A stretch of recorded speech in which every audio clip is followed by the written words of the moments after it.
mga kaibigan, welcome Wow! po sa aking YouTube channel. Tung's TV, isang magandang gabi o araw kung anumang oras po mapanood nyo po ang aking video. Andito po Wow! ako muli upang sasabihin ko po sa inyo tungkol sa inilalagay sa brief or pants o t-shirt para lang mahuhuli mo ang inyong nangangabit or nakikipaglato-lato sa ibang babae ang inyong asawa. Ito po ay kinukuha sa parte ng katawan ng pawikan. Mga kaibigan, ito po buntot ng pawikan, langis sa loob ng pawikan, gumupit ng shield parte sa katawan ng pawikan. Ito Wow! ay sinasabi lang po sa akin kung paano gagamitin na pwede gawing ritual ang parte ng pawikan para sa mga managkakalaguyo para po sakaling maglato-lato sila.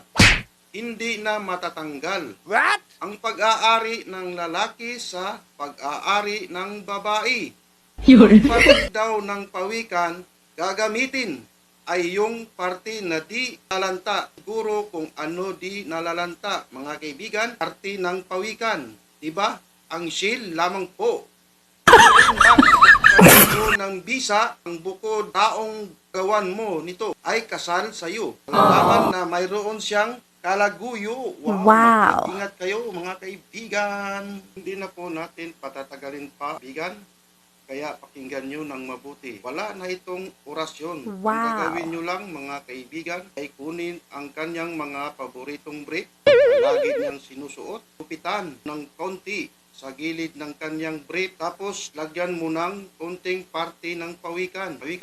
Dahil ito, ulit, hindi na mahalata. Katapos, magkubkub ka uli ng pawikang shield. Sunugin ito, ipausok o ipalina sa brief ng nilagyan, nipitang ng pawikan shield. Gawin lang ito sa saktong bilugan ng buwan. Kaibigan, Wow! kung isusuot ng inyong asawa ang kanyang brief, pinagritwalan ay asahan mo. Katulad na din sila ng pawikan kapag naglato-lato ay di na basta-basta matatanggal ang kanilang pag-aari. Mga kaibigan, kaya ko to binablog para hindi na ito maulit nangyari sa mga ibang ginagawa. Parang paalala lang to sa mga kumakaliwa ng mga asawa. Sana wag nyo na namang bigyan ng problema yung mga asawa niyo. Wag na kayong mga liwa. Kaya ko to binablog kasi para malaman na may ganito palang gawain. Kaya maraming salamat po sa inyong pakununood. Hanggang dito na lang mga kaibigan. Sana ay may matutunan kayo sa akin na ibinahagi ngayong araw na ito. Once again, ito si Tung's TV, ang inyong kaibigan. Maraming salamat po. Bye-bye. See you next sa aking vlog kaibigan. Tungkol naman ito to sa pagi. Agimat ng pagi. Abangan nyo mga kaibigan. Salamat po. Wow!